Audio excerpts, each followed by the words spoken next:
Hey guys, it's Kiara. Welcome to my channel. First video of 2023. I'm glad it's this one because I would love to share where I've been. I booked my flight tickets to Thailand for almost 2 months to go on a solo journey, a solo travel trip. So in this video, I'm going to be sharing the ultimate travel guide of Thailand, tips and tricks if you're planning to go to Thailand, which totally recommend. This video is going to be super helpful for you. So sit back and enjoy. I booked my hotel for the first 3 days, and after that I just decided to go with the flow. And because I was solo, I was able to do that because I had no one else to worry about or ask what they want to do. So I really loved that part of it. And to be honest, everything just got figured out like I thought it would. Trust yourself, you will figure things out. Survival instincts kick in. So you'll be fine with the packing aspect. Now, agreed, I was out of Canada, my home, for 4 months.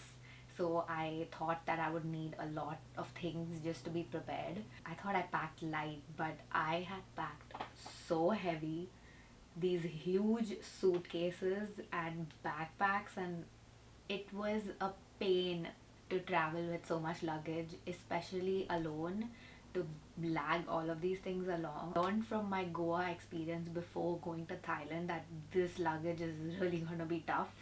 And so I left luggage back in India, and my brother was gonna join me for a mini vacation later on, so I would ask him to get it, which was lucky scenario. But right off the bat, my recommendation is pack as light as possible. Ideally, just one backpack with, like, if it has wheels, excellent. I'll share a bag that I bought recently in India, and that was very helpful. You don't need a lot. You're honestly going to end up wearing the same things because you're going to be moving around, so you're not going to see the same people and they're not going to know you're wearing the same clothes. Don't worry. Bottoms, 3 or 4 tops, underwear, little bit of jewelry, little bit of makeup, sunglasses, a hat, sunscreen, one pair of slippers, and one sports shoes. But that's about it. One thing I found really interesting is everywhere in Thailand they have laundry service. There are a lot of tour stalls, people selling you day trips and all of that. And there'll be a small little sign on the corner that'll say laundry for 1 kg for 50 baht. They would take 24 hours, and then I could go pick up my clean clothes again, which were nicely folded, and it wasn't that expensive. So it was like a really nice luxury to have. I love that option. I haven't seen this anywhere in the world. It was so easy, and that's how people stay there for months. And that's where I found out that Thailand is the perfect tourist destination if this is your first solo travel, because everything, the people who live there, their businesses are geared towards tourism. The best place to meet people is hostels, and to my surprise, a lot of people were solo traveling. So the hostels were quite, like, populated, I would say, in a good way, because you could actually mingle and find people who are doing the same thing as you. Also, hostels were really cheap, so if you're on a budget, then definitely mixing your hostel stays with 1 or 2 days of hotel stays in the middle was worked out great for me.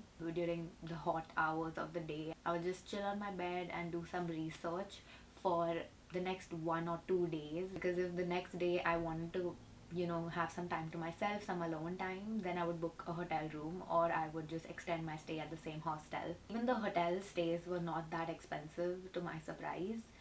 You just have to just find the right deals. I used booking.com for all my bookings. I booked my flights on Hopper actually because they had good discounts. I made a friend over there who actually guided me with a website that helped me throughout my trip. I don't know what I would do without it.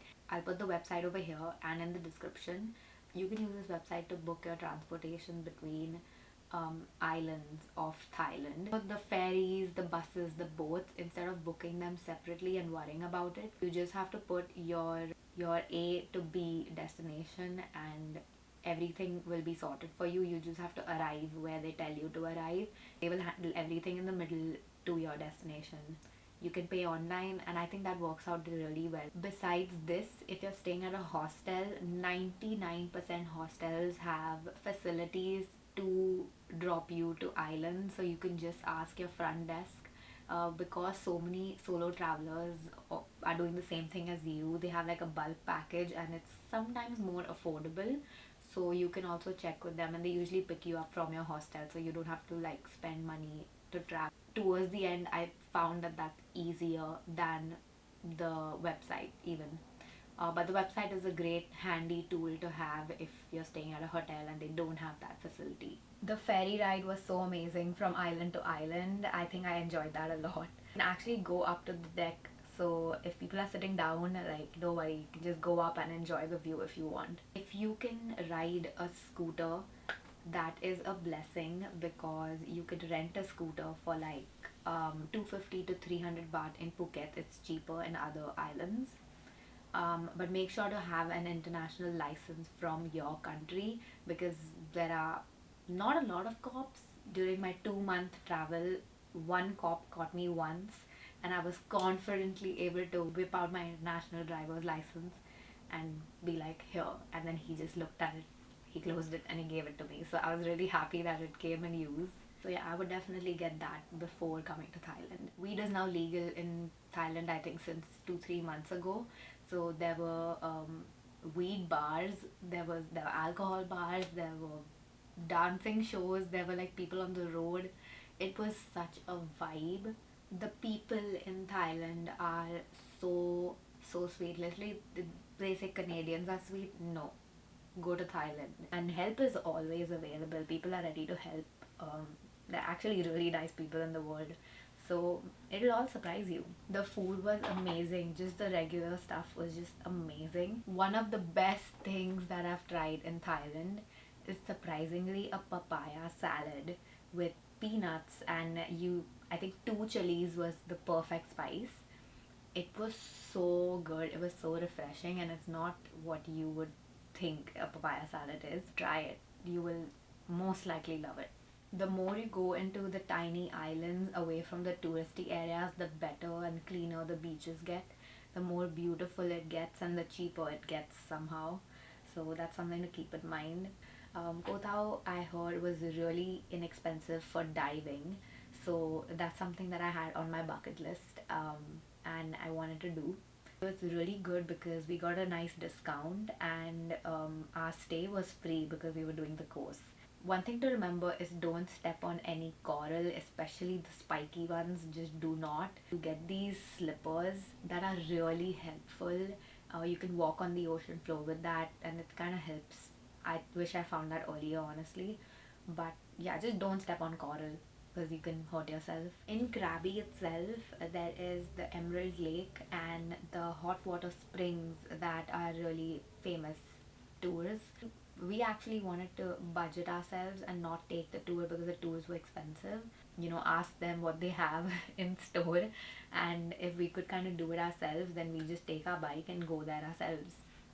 Save money. We basically rode the bike, paid 200 baht for the national park entry, and it was amazing. That hot spring was actually warm, like really hot/warm, and you could really relax there. It felt like a free nature spa, very in touch with nature and in the wild.